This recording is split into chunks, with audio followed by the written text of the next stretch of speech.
Grace and peace to you, friends. Thank you so much for joining me. This is the Oak Tree Journeys, and my name is Mandy Oaks. Welcome to the Encyclopedia Challenge. If you are joining me on YouTube, this is day 5. If you're joining me on the podcast, this is the 3rd podcast. What is the Encyclopedia Challenge? Well, if you're just joining us, the Encyclopedia Challenge is where I read the encyclopedia out of 2 different encyclopedias, the New Imperial Encyclopedia and Dictionary of 1909, which is our main source right now, and the Encyclopedia Americana from 1956, which I will be referring to back and forth. So, yesterday we stopped at Abancourt, which was the town of Peru. So today we are going to start with Abancourt, and that is a person's name. And that is Abancourt. It looks like Abancourt. And I will have a list of these words and names that we go over today on my website, theoaktreejourneys.com. And don't forget to like this video, subscribe if you're interested in the Encyclopedia Challenge or if you're just interested in words in general. And don't forget to hit the little notification bell so that way you don't miss any of the entries. So I'm very excited today. So let's go ahead and jump into the meat of this. So we've got Abancourt, which again is a person's name. So it's Charles Xavier Joseph Abancourt. And he was a French soldier, 1758 to 1792, September 9th, born in Douai, nephew of Cologne.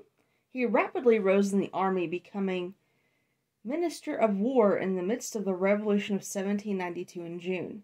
In September following, he was denounced by Thoreau and was murdered by the mob at Versailles. So next word, abandon. To give up, to desert, to forsake entirely, abandoning, abandoned, wholly forsaken, given up, extremely profligate or corrupt, abandonment, a giving up, a total abandonment, a total desertion, abandoner, the person that gives up, an abandoned character, one wholly enslaved to vice, synonym of abandon, to yield, give up, surrender, cede, forgo, quit, relinquish, desert, forsake, resign, abdicate, renounce, withdraw from, leave, retire, synonym of abandoned, deserted, forsaken, profligate, vicious, corrupt, vile, odious, detestable, heinous, reprobate, wicked, criminal, depraved, abject, forlorn, destitute, derelict. Abandoned, noun. A complete giving up, absorption of some pursuit or condition of mind, disregard of appearances or usual restraints. Abandon, abandoning, abandonment in law, contracts. In insurances, abandonment is the act by which the insured relinquishes to the assurer all the property in the thing insured. The act must be performed within reasonable time after the loss, must be explicit and absolute, and must set forth the reasons upon which it is founded. Abandonment may be made when there is total loss, when the voyage is not worth pursuing on account of a peril provided against the insurance, if the cargo be so damaged as to be of little or no value, where the salvage is very high, and further expense being necessary, the insurer will not engage to bear it, or if what is saved is of less value than the freight, etc. Rights. Legal rights. When more vested, must be divested according to law. But equitable rights may be abandoned. A mill site, once occupied, may be abandoned. So may an application for land, an improvement, and a trust fund. The owner of an animal is answerable for any damage that it may cause, but if the animal be lost or have strayed for more than a day, he may discharge himself from this responsibility by abandoning the animal to the person who has sustained the injury, except in the case of a dangerous or noxious animal. Malicious. the act of a husband or wife who leaves his or her consort willfully and with an intention of causing perpetual separation. When continued the length of time prescribed by the local statutes, this is cause for divorce. So, next word, Abano, Petro D. So this is a person's name. So Petro D. Abano, from 1250 to 1316, born Abano, Italy. He studied in Paris and became a doctor of medicine and philosophy, then settled at Padas, where he gained great reputation. His large fees created scandal, ending in his arrest for practicing magic. During his second trial on this charge, he died. So that was from the 1909. Let's see what the Encyclopedia Americana from 1956 says about this man. So Petro de Abano, Italian philosopher and physician, born Abano 1250. It's a question mark in this one. Died 1316, again another question mark. After residence in Greece, he went to Paris, where he studied philosophy and medicine. Returning to Italy, he settled at Padua, and there acquired such reputation as a physician that his rivals, envious of his fame, alleged that he was aided in his cures by evil spirits. In Consolatior Differentiatorium, qua inter philosophos et medicos versionator, his best-known work, he endorsed the views of notable Arabian philosophers and physicians. He was twice summoned before the Inquisition for heresy and magic. On the first occasion, he was acquitted, and he died before his second trial came to an end. Other writings included De Venenis Eremic Remedies, published in 1472. Wow, so we got a lot more about him, and it's just one little paragraph. We got more information about him from the Encyclopedia Americana from 1956 than we did the New Imperial Encyclopedia and Dictionary of 1909. The 1909 Encyclopedia and Dictionary is just a teeny tiny little paragraph. Just real little. So let's go back to the 1909. Now remember in the preface, and if you haven't watched the preface yet, you can go back to those. That is in the first and second YouTube videos. In the preface, the New Imperial Encyclopedia and Dictionary of 1909 wanted to be the main source you went to, not just in looking up people, places, and words, but in reading every day. And so that's what we're doing right now. So let's go on to the next name. This is a really lengthy one. Let me spell it first. And again, I will have a list of these on my website, The Oak Tree Journeys. But the last name is spelled Abarbanel.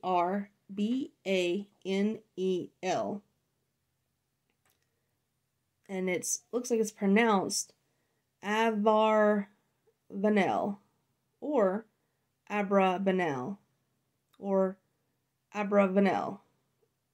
The first name is Isaac. It's Isaac ben Jehuda Abravanel. He was a Jewish writer from 1437 to 1508, born in Lisbon, Portugal. He was employed in state affairs by Alfonso V of Portugal and later by John II. So that might be Alfonso V. By the latter, he was suspected of treason and in 1483 was compelled to flee while his property was confiscated. Afterward, he entered the service of Ferdinand of Aragon. He shared in the expulsion of the Jews from Spain in 1492.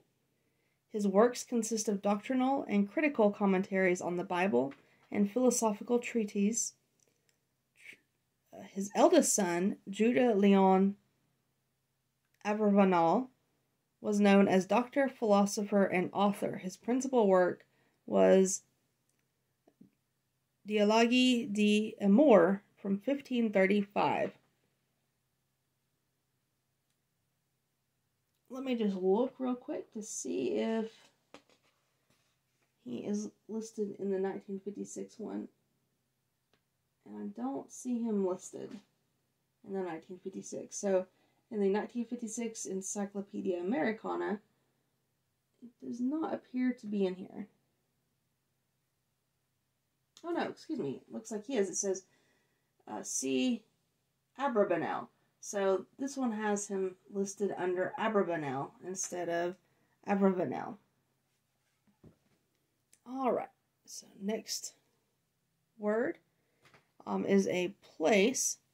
It's Abarium, which is a range of mountains in the land of Moab, east of the Jordan, whose highest point is Mount Nebo, from which Moses saw the promised land. Next word, Abaris, the Hyperborean, legendary sage of iniquity, 3rd to 5th century. Accounts of him in various authors are contradictory and mythical. He is said to have ridden on an arrow given him by Apollo, to have subsisted without food, and to have freed the earth from a great plague. Of his works, nothing is known. So let's look to see what the 1956 version says about that. So let me read that again from the Encyclopedia Americana of 1956. Okay, so Abarim, the edge of the Moabite plateau overlooking the entire Jordan Valley, a range of highlands forming its whole horizon, broken only by the valley mouths of the Yermuk and Jabbok. Its highest elevation is Mount Nebo, whence Moses had his Pisgah view of Palestine, and whence Jericho is plainly visible. Ancient altars, perhaps Amorite, were discovered here in 1881. And I apologize, that is the 1956 version of the previous word, Abarim, which we just read. So let's go to Abaris, which is the Hyperborean. So Abaris, from 1956, says a legendary sage, first mentioned by Pindar and Herodotus, 5th century BC, but quite uncertain of date or existence. He had the prophetic gift and a magic arrow of Apollo, on which he rode through the air. So it wasn't a carpet, it was a magic arrow. Able to cure by incantations, he is believed to have rid the world of a great plague. The Neoplatonists made him the companion of Pythagoras. Got a little more information, actually, from 2 words, Abarim and Abaris, from the Encyclopedia Americana of 1956. Okay, and the next word is a name. Oh, excuse me. Yes, actually a name. Abascal Jose Fernando, who was a Spanish statesman, born 1743 and died 1821, June 30th. He joined the army in 1762 and assisted in the defense of Havana against the English in 1796. He was governor of New Galicia, was made Marquis de la Concordia Española del Peru by the Spanish Cortes in 1812, May 30th, and was Viceroy of Peru from 1804 to 1816. And there we will stop. Thank you so much for joining me. I hope you enjoyed this. Today we went through the words Abancourt and, the names Abancourt through the name Abascal.